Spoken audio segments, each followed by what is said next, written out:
The views and opinions expressed in this program do not necessarily reflect those of Atlanta 24 Community Media, staff, management, and its affiliates.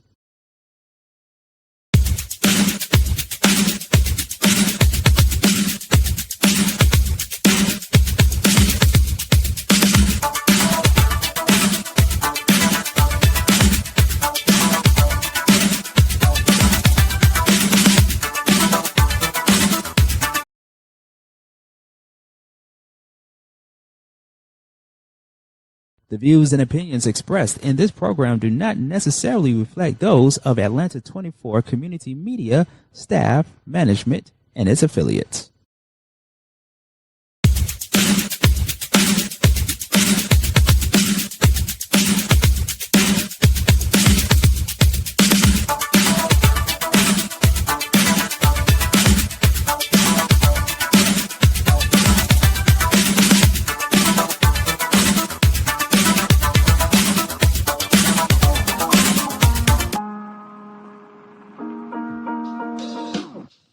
Welcome to Sean Garvey and My Special Guest, the show in which we have one-on-one conversations with the best and brightest influential people in the industry, from community leaders to entertainers and so much more. Sit back, relax, and enjoy Sean Garvey and My Special Guest. Welcome to another episode of Sean Garvey and My Special Guest. The architect here is Sean Garvey and My Special Guest. I told you all in part one that he's coming. He's coming, and he's here. The one, the only, HeadKrack rapper, hip-hop lyricist. I gotta say hip-hop lyricist. Radio personality. I was trying to stay perfectly still just to fake the audience out to make you think you had a cardboard cutout. But yeah. It was killing me on the inside if you see perfectly still. Right? Oh my God. Nah, man, I am so happy to be able to make it, man. And shout out to you and everything you're doing over here on the platform. Man, I'm excited. You gotta let me do your introduction. Look, man, media personality, TV personality, the host of Dish Nation, entrepreneur, philanthropist, man. You gotta do it all? You got podcaster. Did I say lyricist? Oh, you did. You said lyricist. Thank you so much for recognizing that. Thank you so much. I gotta say this. Mm-hmm. I was talking to a friend of mine recently, and we were talking about seizing the opportunity, seizing the moment. Whenever you come in contact with somebody that you look up to, or that just brings positive energy. And so we recently just lost a fellow brother, a person who is of positive spirit, Malcolm Jamal Warner, which still stings me to this very day. And when I think of Malcolm Jamal Warner, I think of HeadKrack.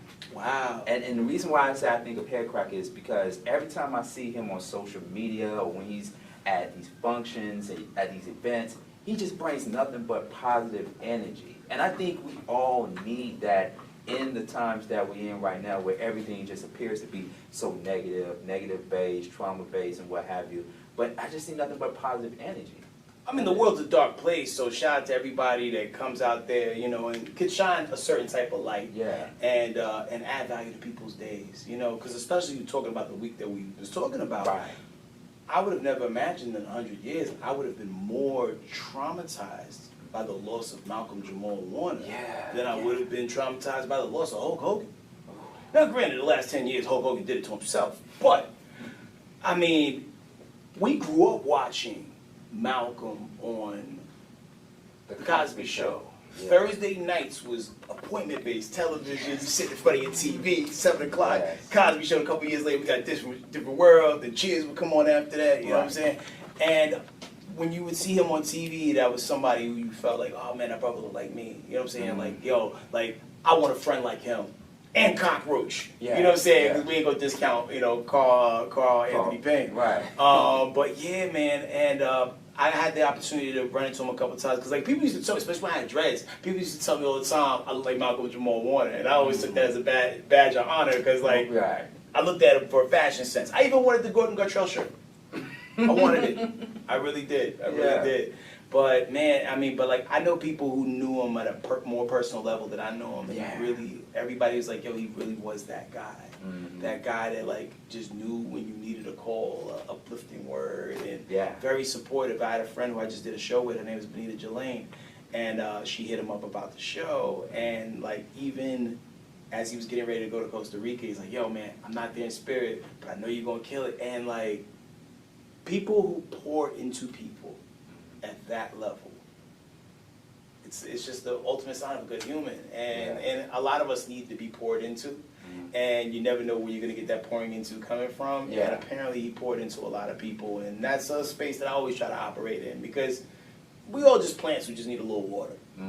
You know? That is so true. That is so true. And again, to the spirit of the ancestors, Malcolm Jamal Warner, I mean, just so much he has done for the community, and you know, even through his acting and even spoken word poetry. We didn't give Malcolm enough credit. Because he didn't beat on his chest the way some people do. Because some people are like, look at me, these are all the things. And some people are like, they'll do the work, let the work speak for them. And if you find out, you find out. Because I was pleasantly surprised when I found out, you know, because when you do music, you would do it under the name of like Miles Long. And like, I was shocked at how good the Miles Long stuff was. I think some stuff he did under his name, but like when he first was dropping music, he did it under the name Miles Long, and it was good. It was good. He wasn't faking the funk. Great poetry.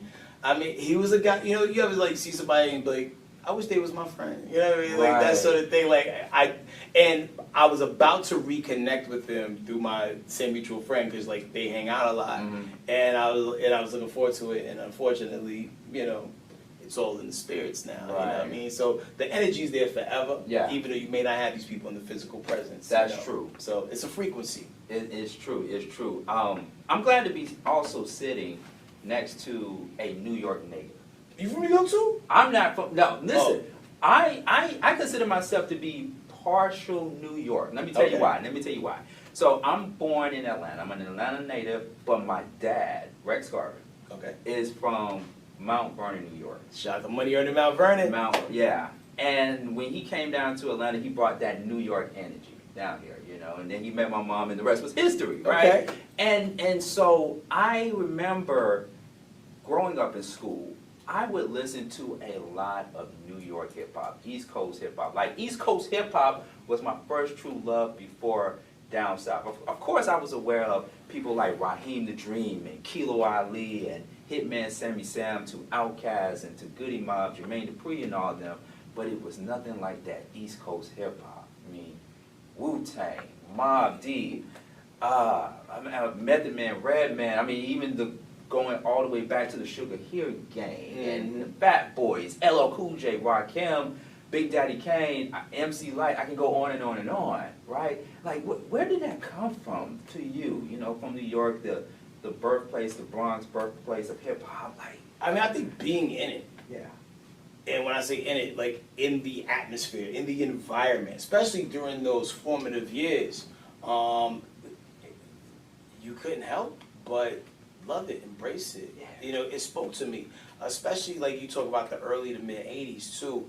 And I was talking about this on another podcast. Like, rap wasn't readily available all day like it is right now. You know what I mean? You would, like, everybody's still actively listening to the radio, and there were certain stations that would only play rap after a certain time, so you kind of had to make that appointment to stay up late. And this is like back in the day. Like, my grandmother would go to church on Sunday, and the following Saturday, after she listened to whatever her church tape was, I'm taping over it with Red Alert and Chuck Chill Out and, you know, Funk Master Flex and, you know, and all these other things, because it meant that much to me. But even when I was even younger than that, is like, you only heard rap on breaks on R&B records. You know what I mean? Like Melly Mel on Shaka Khan's I Feel For You.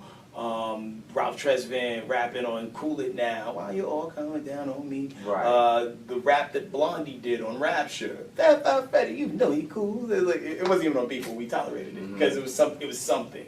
So we were fiends. Everybody was hip hop fiends, especially people that was my age. And just to see it growing, and then like eventually we get movies like Break In and Beat Street and Crush Groove, and then now it put these people that we idolize on a bigger picture frame. So now, this is how we dress. Then when the video shows started coming out, I know where they shot that. That's right around the corner. Yeah. So it felt real personal. And when you got to see that tidal wave go across the rest of the country, even, you talk about Atlanta, I could just only imagine it had to feel the same way in Atlanta when you start to see the Raheem the Dreams and, all those people, who, were part of the infrastructure of, building, what became Atlanta hip-hop. Yeah. Oh, wow, they had 5 points. I'm not sure if 5 points was a thing in the 80s or early 90s. But, to be able to identify with those things, I know it had to probably feel the same way it felt for me, seeing what I was seeing coming up, and I was hooked, man. I was all the way in. Yeah, because I heard your lyricism, and you're just nice. You're just dope. You're just nice and everything. How old were you? When did you really take it seriously, or when you just find yourself started rapping? I think I started taking it serious, 7th grade. Absolutely, that's when I took it. That's when I started really taking it seriously. I was doing a little bit of writing before that. Yeah. But it was 7th grade where I really started zoning in and getting competitive. I still have my notebooks from that pocket of time. No, back then, I was typing my raps on a typewriter in the very beginning. Yeah. And for those that don't understand the struggle, if you're using a typewriter, it sucks. It really sucks. It was the worst way to do anything during that time. You really had to be intentional with your keystrokes, because having to go back over it with whiteout, it made the paper look ugly. All that to say, that was the year I really started taking it seriously. Because when I was in 7th grade, I was living with my grandmother in the Bronx. We lived in Concord's Village. Yeah. And during that time, it was dangerous. You know how Memphis is #1 for murder? Yeah. We weren't #1 for murder, but it was dangerous. And my grandmother you don't need to go outside. I'm like, yeah, I guess you're right. So I spent a lot of time writing in my room, and there was a homie who I went to school with who lived 4 floors down in the same apartment. Right. So I'll stick my head out the window, yo, Haas, what you doing? And whether we was playing Nintendo or working on raps, that was when it started forging. And be able to have a buddy that was also had similar interests, it helped me, got a human security blanket. Right. And it made me want to write more. And I just started writing. I'd write verses. I was writing so much, I was writing verses for him too. Yeah. And he'd write a verse for me, but I'm doing a lot of writing. You know what I mean? So that's where it all began. And it peaked at the 7th grade talent show. There was this kid who swore up and down he was going to crush me in the talent show. He said he was affiliated with this particular rap group that was popular at the time. And I'm like, why are these adults hanging out with you? Whatever. Because if I was in the 7th, he was in the 8th. Yeah. And there's no way these people would have been hanging out with him, but I took it as a threat. So I'm like, okay. Not only did I win the talent show, he didn't even make it in the talent show. And that is when my taste for blood began. Oh, wow.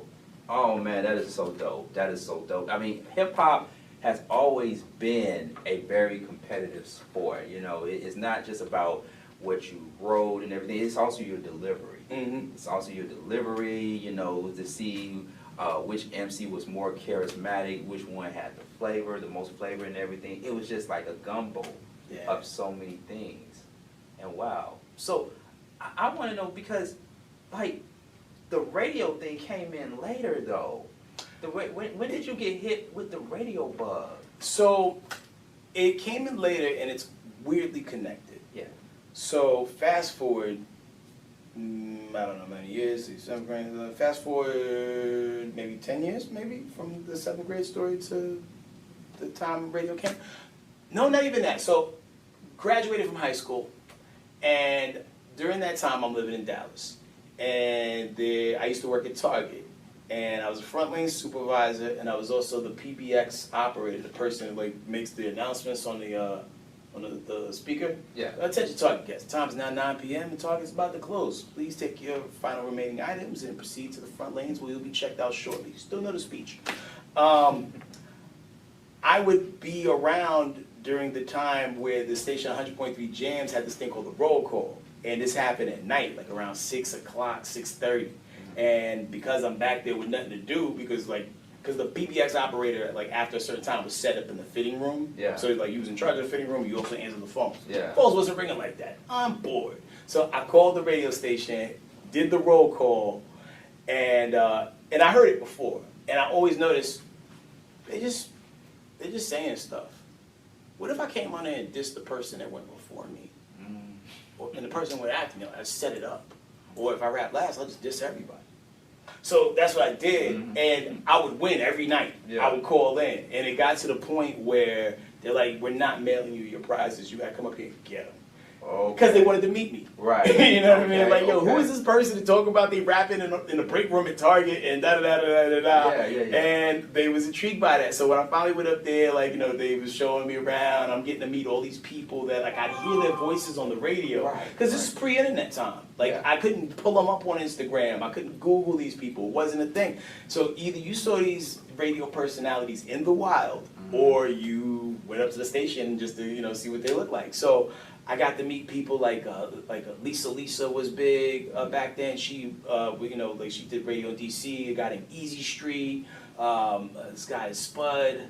Russ Parr. I mean, a lot of people who would go on to do amazing things within the business, and everybody was also kind to me. So they're like, hey, listen, I know you're a senior in high school. When you get out, would you like to intern up here? And I'm like, absolutely. This changed my life. Let's go.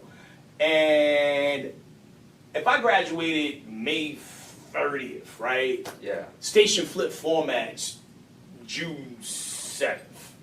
So I never got the opportunity to intern up there, and I was crushed because I was hyped. I was telling everybody, "Well, yeah, whatever. Well, I'm gonna be working at 100.3 James. Yeah, I'm an intern, but I'm gonna be working there though." Right. And it flipped formats. They went to I forgot what adult contemporary R&B. Okay.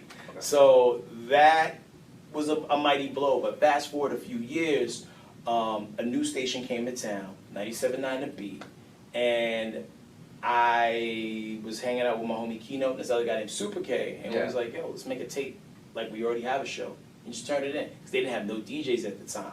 So we figured it was like a wide open slate, and here's our shot to get in. So we went to the studio the next day, hangovers and all, banged out this air check tape, turned it in, and the rest was history. That's what started my career. But some of the connectivity points was the people who heard the tape was like, yo, that's the guy who used to call in on the roll call. Yeah. And battle and do the things. And then there was another lady up there named Marie Kelly who also worked at the competing station, K104, who also knew me because a part that I left out is I also used to work for record labels too. So I was working at Target and Motown Records and running a street team at the same time. Not my senior year of high school, but a little bit later after the 100.3 Jams thing fell through.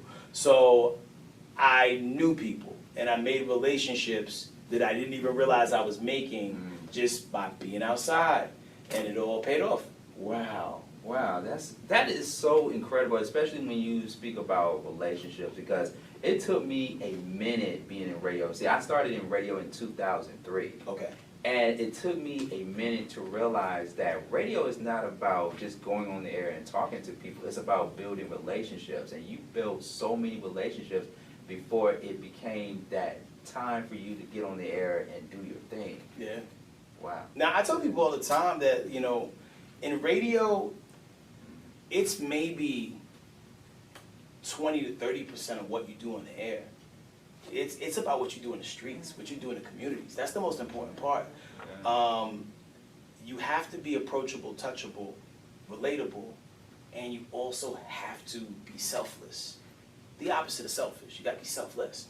And I always think about my prideful moments of doing the night show, because when we was doing the night show, me, Super K, and Kino, we were only on in one city, so we only were talking to one city. So it wasn't uncommon for us to get off the air or getting ready to get off the air and be like, hey, listen, we gonna go to the Jack in the Box off of 360 in Cooper, meet us there at midnight, we're all black.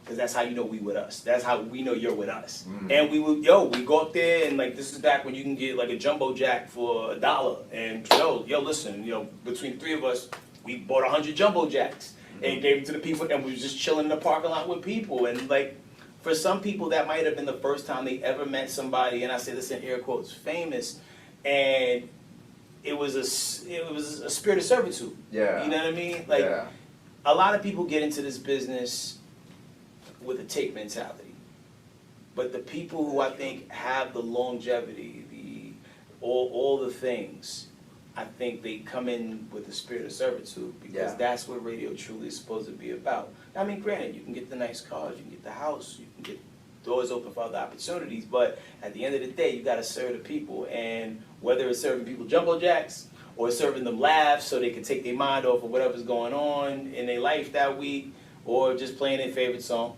which I feel like is the lowest on the totem pole for me because I don't care about the music. You know, because I've always been like a content person. Yeah. And I've always would have, you know, arguments with program directors who'd be like, the music is the star. And yeah, the music is the star if you don't got nothing to say. If you don't got no content, you know, because even when we was doing nights, man, me and my friends, we was doing, and that's another thing, we were friends. We weren't people who were handpicked and put together to make a show. Yeah. We were homies. So we were doing a morning show at night with songs sprinkled in. And then when we had the opportunity to touch the people, and that was the best part for me. Yeah. Transitioning over to the Rickey Smiley morning show, which a lot of us, including myself, know you from. And there's a connection, and I'll wait until the next episode. There's a connection between Rickey Smiley and Rex Garvin, my biological dad. We'll get into that later. Yeah, we'll get into that later from the comedy aspect. But the Rickey Smiley morning show, I hear it on this station in Atlanta on Hot, and I hear this voice besides Rickey Smiley, and it's HeadKrack. And HeadKrack brings that rough, rugged, energetic, get your butt up out of the seat and you're going to listen to the show type of vibe. How did that work? How did that come about to where you became, to me, you stood out. Everybody did their own thing, of course, but to me, you stood out from the rest, and we'll get into that as well in just a few moments. But how did that come about to have that relationship with Rickey Smiley in the first place? So Steve Harvey was Radio 1, that's what they called themselves at the time. Yeah. Steve Harvey was Radio 1's morning show guy in some key markets. This is before he was wildly syndicated. Anybody knows Steve Harvey's not really a hip-hop guy. So like him being on a hip-hop station doing mornings, it wasn't the cleanest fit. And he was very vocal about it, and I think probably like most people that has worked in any business, had a contract dispute or some things, just wasn't so at some point he left the company. But it wasn't like an abrupt leaving. It's like, hey, like past this point, I'm not doing this. Yeah. This is who I would like to put in that spot, and that was Rickey. Because they had, I guess, a relationship from the comedy world.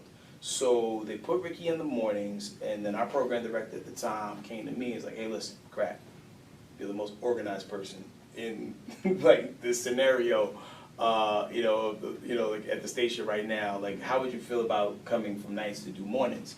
And at this point, I'm bored because we're like number one, like, and also frustrated too because there was people they literally flew in and paid millions of dollars to beat us, and we're beating the living daylights out of this person, right? Yeah. And it's like, yeah, I want an opportunity to make more money, and I don't like working 6 days a week. So yeah, mornings sound great, you know. And so left the night show, and they paired me with Rickey Smiley, who I'm meeting for the first time, like at a dinner. I think we ended up going to a place at Grand Lux.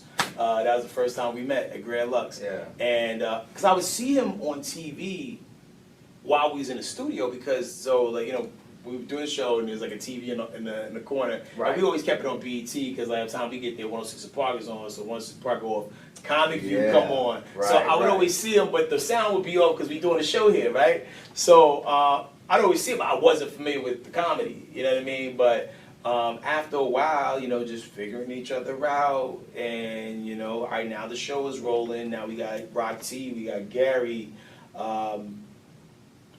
Unlimited supply of females who sat in that seat, because we went through a lot of them.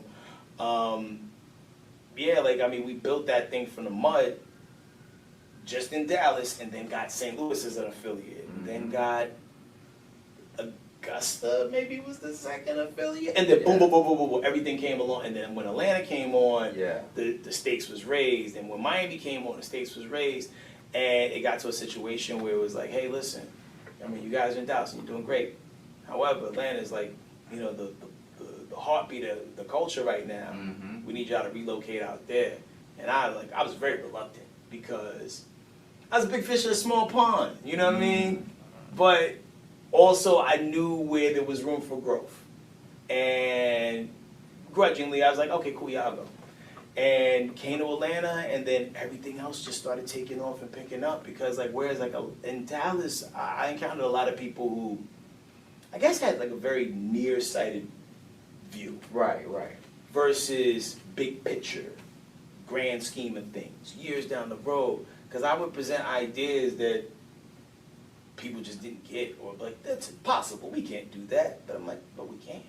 Because I think everything through. Yeah. I'm like Doctor Strange in that first Avengers Endgame movie, not the Endgame part, but the one before that. When I think of something, or I think about something, I think of every possible scenario. How could this be terrible? How could this be great? What is the percentages of the different ways it could be terrible versus the different ways it could be great? All right, let's go with it. Yeah. You know, that sort of thing.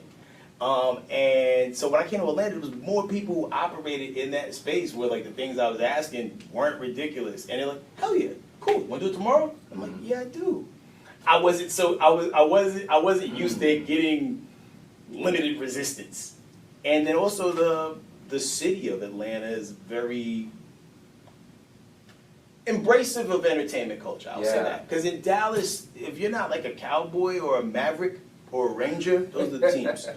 They don't care. Yeah. You know, they didn't really care during that time. Radio was cool, but it's more of a sports city. So coming to Atlanta, they loved everybody. Yeah. But I gotta ask you because we just did an episode with Scotty B and D.D. Hill, and we were just talking about the state of radio and how it used to be back in the day. And we brought up the radio stations in New York, like your Hot 97 New York and your Power 105.1s in New York, and how it was a different beast in New York compared to Atlanta. And being that you came from New York and you came down here to Atlanta to do your thing, now you're on the Rickey Smiley Morning Show, you're on the syndicated program.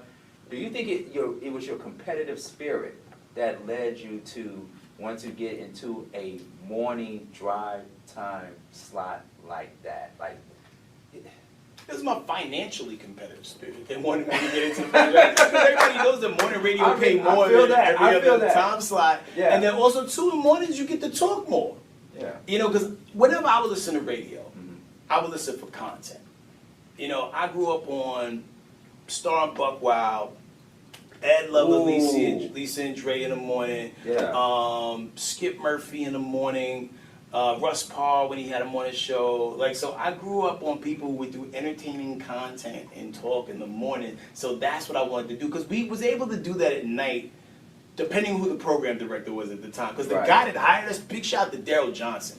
The guy who hired us, Daryl Johnson, that dude was a less sane version of me. Because I understand where I am on the sanity spectrum. I'm a little insane, right? Right. He's more insane than I am, and he takes the risk, and I love that about him, because he hired us because we had no radio experience. He thought that was the most amazing thing in the world, but also our air check tape was tight. Most people's radio journey is so I started in Tupelo, and then I went to Meridian. You know, now, we popped off and went straight to, market number, I think, 5 at the time, night show. And that is unheard of. So, all that to say, it was competitive financially for me to go to mornings, because, because when you're happy to be in radio, you'll take whatever shift they give you. Bro, we were working Monday, Tuesday, Wednesday, Thursday, Friday, Saturday. I had 1 day off a week. Yeah. 1 day. Jeez. 6 to 10 p.m. Yeah. 1 day off a week. And I did that for 4 years. But it also trained me to have a different type of work ethic. It did, yeah. You know what I mean? I understand, yeah. Radio will, man, because I work 7 days a week. Wow. Day, morning, day, and night. Well, when you're passionate.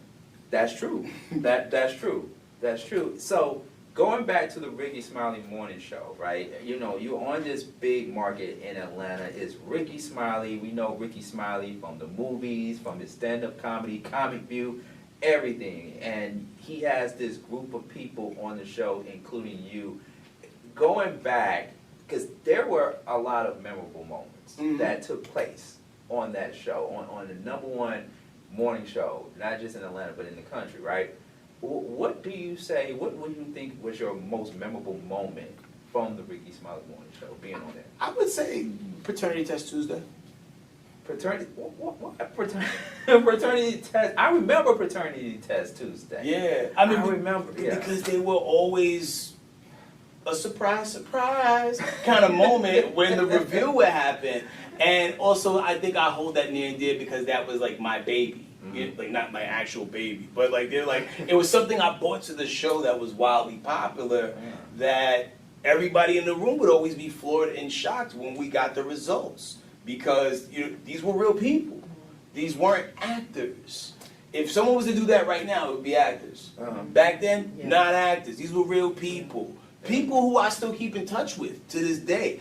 I still know the person who ran the DNA testing place. You know what I mean? So that was always like my baby, because I just always enjoyed the feedback that I would get from it, and it was the audio version of Must See TV. I wish we would have recorded those more, because like during that time, it wasn't as social media driven as it is today, where we shot this from 4 angles, and the iPhone 1 didn't even drop when we started doing, Paternity Test Tuesday. Did you take a page from Maury Povich? Because when I think of Paternity Test, I think of that infamous part of the Maury Povich legacy. Absolutely. I mean, I watch a lot of TV.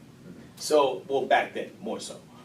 So I would look at things that worked on television, and I'm like, okay, what could work in an audio space? Because not everything that works on TV, because it's visual medium, right? Right, yeah. But that was one of those things that where it would work. I told you I do the Doctor Strange thing? Yeah. It was like, drug test, lie detector test, paternity, messy.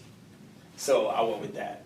It was the highest. It was the highest ranking choice out of the 3. Because I feel like the drug testing one would have been cool. Yeah. It would have been cool, but I don't think it would have had that sticky to it like Paternity Test did. But you know what I noticed, even in radio, even in the Atlanta radio market, you have to have this thing in a morning show to drive more and more people. Like Steve Harvey had Strawberry Letter. Right. And all the other morning shows had their own thing, whether it was, and not only Strawberry Letter, the prank thing that Nephew Tommy. Oh, that's right, yeah. Yeah. From the Steve Harvey Morning Show, and then other morning shows, radio shows, they would have a segment whether it's about dating or anything that's in that relationship space, right? And so you have to have that theme or some things or segments, if you will, that's going to draw people's attention.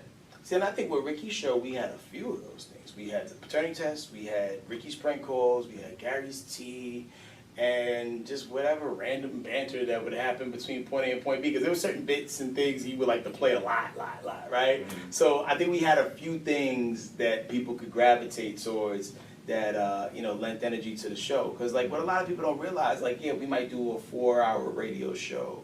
Some people even do a 5-hour morning show. People commutes be 15 minutes. People commutes be 45. There's not too many people listening for 4 hours. So you could interview 5 or 6 people about their favorite part about a show, and they may tell you all different things, because what the show is to them is a different thing because of what they get to hear. Even on the Breakfast Club side of things, you might only be in the car for Donkey of the Day or Just with the Mess. Right. And to you, that's the show. But maybe you don't get to hear DJ Envy's mix, or maybe you don't get to hear Lauren LaRosa with the latest, or whatever. So it's about timing, putting the bits in the right place, but also making sure you have those bits. Yeah, absolutely. The celebrities. The celebrities, we got to talk about that. The celebrities that came in the doors on the Rickey Smiley Morning Show. I mean, what do you think? What was one celebrity that stood out to you, or a few celebrities that stood out to you where you had a chance to interview them, you and Rickey and everyone else, that made you say, man, you know what, I would love to interview that person again? You know, what I'll tell you about that, right? Because we did have quite a few people come through, and it's all a blur after a while, right?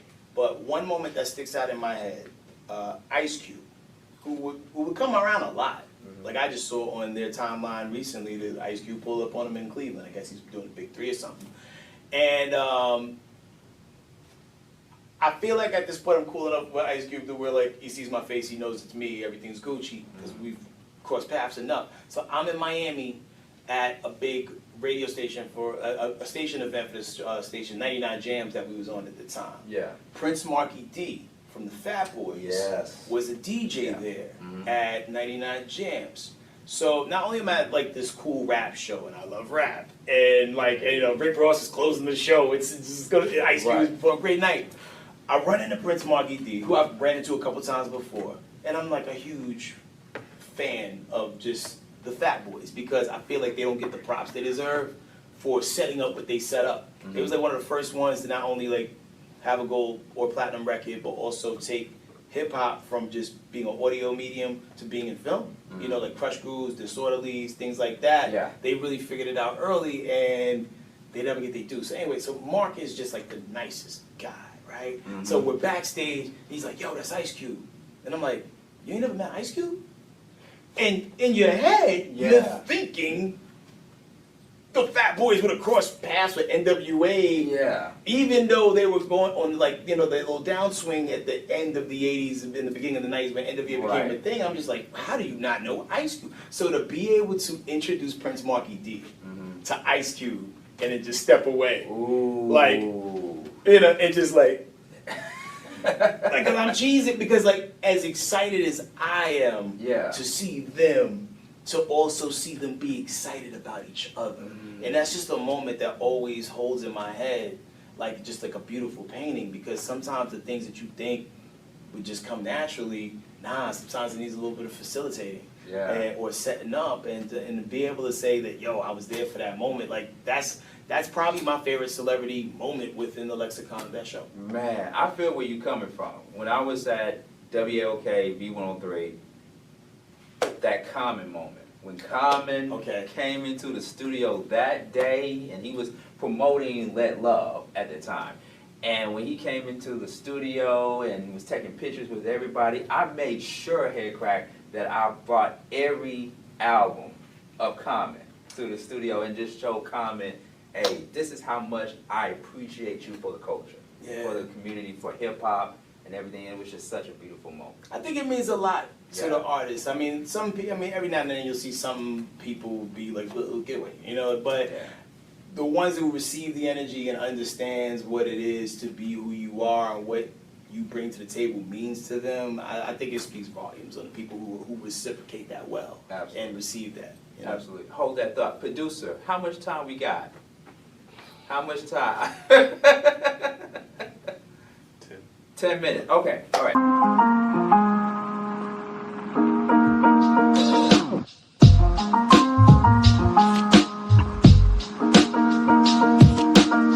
Sean Garvey, my special guest. Man, okay. The Rickey Smiley Morning Show, you've been on the show for how long? For how many years? I always get the math wrong, because I can't even tell you when I left the night show. Sometime around 03, 04 is when I left the night show, joined Rickey. Did that show till 2019, the end of 2019. 2019. And so, because when one of our favorites, and it goes back to one of the episodes that I just did with Scotty B and his time at the radio station here in Atlanta and how he left abruptly, like when that person is gone from that particular show or from that particular station, it just leaves us with unanswered questions, if you will, and stuff like that. But at the same time, I knew, and this goes back to what I said just a few moments ago, you was one of the ones that stood out from the show. And I said this, HeadKrack, I said this years ago, HeadKrack is going to go off and do his own show. He's going to branch off, he's going to do his own show. It's going to still be in the hip-hop space, whether it's on that same station or at a different radio station. He's going to do his own show. But what do you want the public, what do you want the people to know about your departure from the Rickey Smiley Morning Show? Some could assume that, you know, there was some stuff going behind the scenes, or what? You know, so what that was about, I get bored easily because most creatives, when you don't give them enough creative things to do, they start staring out the window, doodling, and all these other things. And like I feel like, man, like I feel like we've done everything we can do here at this point, or at least I can do everything that I've done here. So you know what? When my contract is up, because I was already mad about some other things that were handled wrong from the company standpoint. Nothing with anybody in that room, but the company. I was getting ready to like, you know what, I'm gonna bounce and I'm gonna put energy into just doing music because Dish Nation is paying me well enough to where I can float, I'm okay. I have what I need. God gave it to me. So as I was getting ready to like, you know, wrap my brain around that, I get an offer to have my own show. And probably in that moment, it was 100% of a true statement because they was gonna launch 2 urban shows at the same time. Yeah. One was gonna be my show, and the other show was a show that was quietly launched in another city called The Morning Hustle. And that got launched in DC.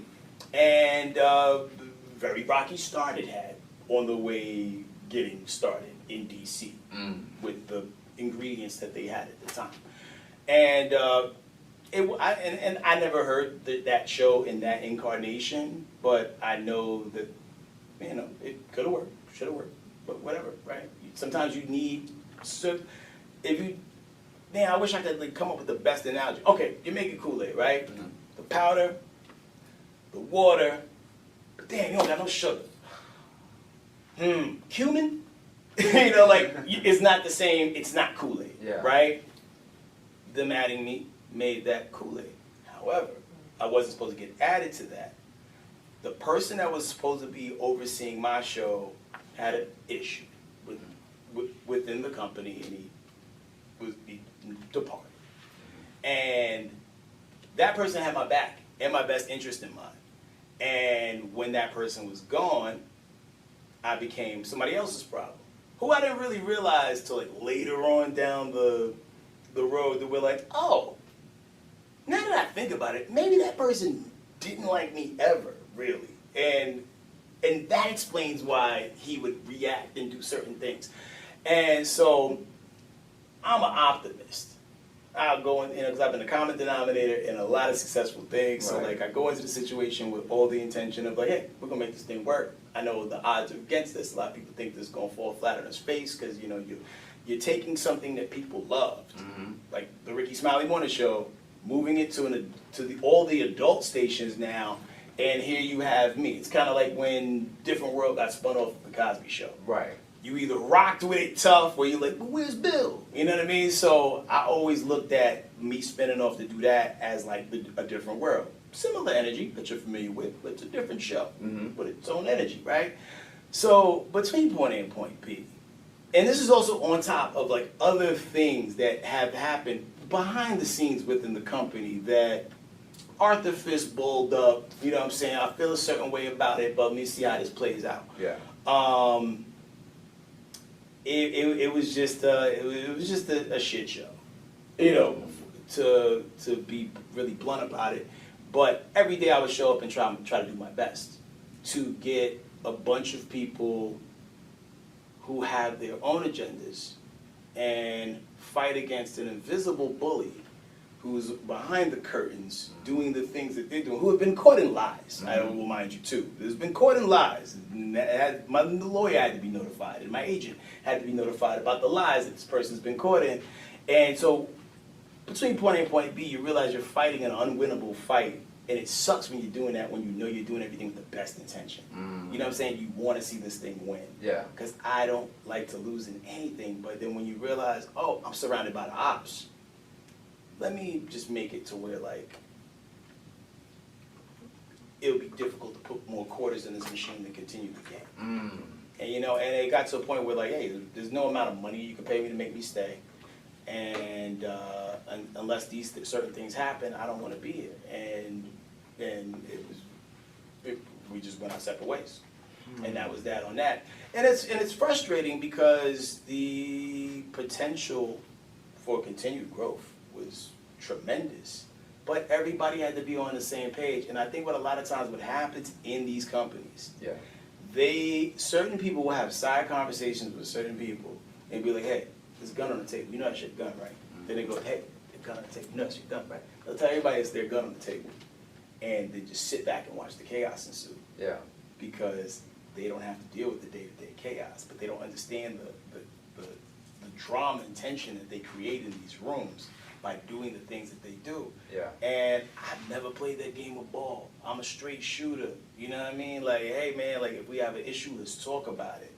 And I can be in a situation, but I also can remove my spirit from it and look down on it and try to figure out, all right, cool, what's going on here? Why is this person acting this way? Oh, because you promised them all of this and then you took it away from them in the way you did it. Yeah. So that's going to be a hard person to convert to begin with. And then there's other people who like, I don't want to be inside your head. You know what I'm saying? That sort of thing. So I like, hey man, like I was spiritually tired, I was mentally tired, and by that point I had done like 3 or 4 ayahuasca ceremonies, and I had everything that I needed to know that I was serving a situation that no longer served me, and it was best for me to move on. And in moving on, I got to spend more time with my kids. I've never been able to take my kids to school, ever. My oldest when he was younger, but I was doing nights, so it was different. But so I got to do that. I got to go on a cruise. Got to go to Tokyo. I got to do all the things that the money and the opportunity kept me such a prisoner that I didn't have time to do, and that opened up the doors for me to do game shows. I was the voiceover person for the last season of Pictionary with Jerry O'Connell. Been a team captain for 25 Words or Less, and these were all things that I am a fan of. I'm a big fan of game shows. Yeah. So, when one door closes, another one opens, and I just kept, just chipping away and fighting a good fight. Oh, wow.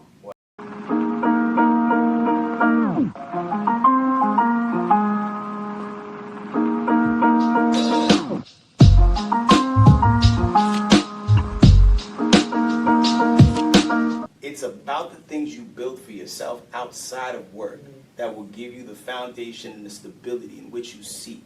No place that you work is here to build you. You were hired to build them. And once you understand that, you'll understand the game a little bit better and how to play it and move accordingly. Yeah. Facts.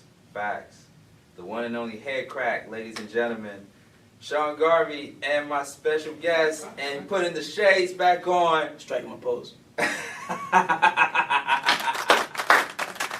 Love it, man. HeadKrack, thank you so much. Thank you so much, my guy. Thank you so much. Thanks, Sean. Thank you.